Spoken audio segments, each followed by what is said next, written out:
वैभवी देशमुख भगवानगडला 50,000 रुपयांची देणगी देणारे वैभवी सरपंच संतोष देशमुख यांची कन्या आहे आणि देशमुख कुटुंबीय भगवानगडावर जाऊन महंत नामदेव शास्त्रींची भेट घेणारे।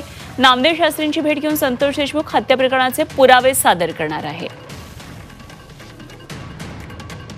ओम देशमुख आमचे प्रतिनिधी या सर्व घडामोडींवर लक्ष ठेवून जाऊया आपण थेट ओमकडे।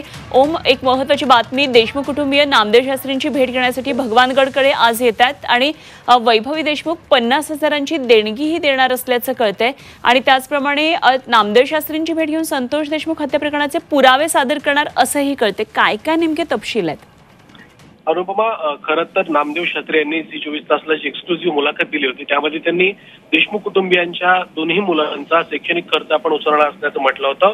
मात्र दुसऱ्या बाजूला देशमुख कुटुंबाकडनं आता भगवानगडालाच देणगी देण्याचा निर्णय करण्यात आलाय। त्यामुळे कुठेतरी नामदेव शास्त्रींनी जी मदत करण्याची घोषणा केली होती त्याचा नकार देशमुखाला, त्या घोषणेला नकार देशमुख कुटुंबाकडनं दिला जातोय हे आता जवळपास स्पष्ट होतंय। दुसऱ्या बाजूला धनंजय मुंडेंच्या संदर्भात जी भूमिका नामदेव शास्त्रींनी घेतली होती त्यावरून सुद्धा देशमुख कुटुंबाने नाराजी व्यक्त केली आणि या सगळ्या पार्श्वभूमीवर या प्रकरणातले नेमके पुरावे काय आहेत आणि कुठल्या गोष्टींवर नामदेव शास्त्रींनी घेतलेल्या भूमिकेवर देशमुख कुटुंबाची असहमती आहे, या सगळ्या मुद्द्यांची उकल करण्यासाठी वैभवी देशमुख आणि संपूर्ण देशमुख कुटुंबीय आता भगवानगडाकडे रवाना झालेले आहेत। त्यामुळे नामदेव शास्त्रींची भेट घेतल्यानंतर नेमके काय पुरावे देशमुख कुटुंबीय नामदेव शास्त्रींना देतात आणि त्यावरून नामदेव शास्त्रींच्या भूमिकेमध्ये काही बदल येतो का हे देखील पाहावं लागणार आहे। कारण नामदेव शास्त्रींनी धनंजय मुंडेंच्या संदर्भात घेतलेल्या भूमिकेनंतर महाराष्ट्रामध्ये अनेक घटकांकडून मोठ्या प्रमाणात नाराजी व्यक्त केली गेली होती, शास्त्रींच्या भूमिकेशी असहमती देखील व्यक्त करण्यात आली होती। त्यामुळे आता शास्त्रींच्या या भूमिकेमध्ये देशमुख कुटुंबाच्या भेटीनंतर काही बदल येतोय का